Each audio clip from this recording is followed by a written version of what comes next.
రావు సుబ్బయ్య గారు అడిగినారు. అలా ఈసారి మన ఊర్లో అందరూ కోలాటం నేర్చుకున్నారు, లాస్ట్ రోజు భోజనాలు ఏర్పాటు చేయండి నా మీరు తరపున అని చెప్పడం జరిగింది. దానికి సరే నేను మురళితో మాట్లాడి అందరం కలిసి దీనికి అంగీకరించి ఈరోజు ఈ కార్యక్రమం జరగడానికి ముందుకు వచ్చినాం అందరం. అదే విషయం. హలో, ముందుగా సంక్రాంతి శుభాకాంక్షలు నాగపట్నం గ్రామ ప్రజలందరికీ.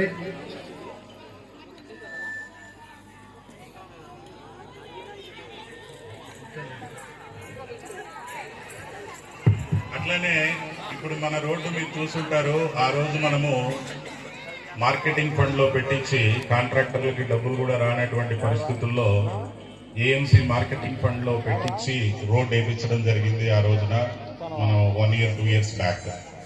మళ్ళీ నేను చూసినప్పుడు లాస్ట్ టైం నేను వచ్చిపోయినప్పుడు చెట్లన్నీ ముందుకు వచ్చేసి కంప చెట్లన్నీ ఉన్నాయి. నేను బాపట్లో ఉండగానే నేను వస్తున్నాను, నేను వచ్చే లోపలనే మొత్తం కంప చెట్లు కొట్టి రోడ్ అంతా క్లీన్ చేయాలని ఎంపీడీఓకి చెప్పడం.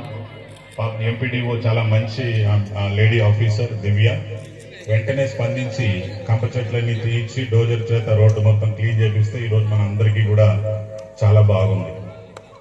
సో ఆ విధంగా మీ అందరికీ ప్రయాణం చేయడానికి కూడా బాగుంది. అట్లనే ఈ రోజు ఈ సంతోషంతో పాటు నిండు పండుగ రోజే కదా, నిండు పండుగ రోజు మన సుబ్బయ్య, మన వెంకటేష్, మా అందరి కట్టసీతోటి సుబ్బారావు, శ్రీను, నేను అందరి కట్టసీతోటి బ్రహ్మాండంగా మనకు ఆర్కెస్ట్రా కూడా ఉంటుంది. మీరు అందరూ సంతోషంగా అందులో కూడా ఎంజాయ్ చేయాలి.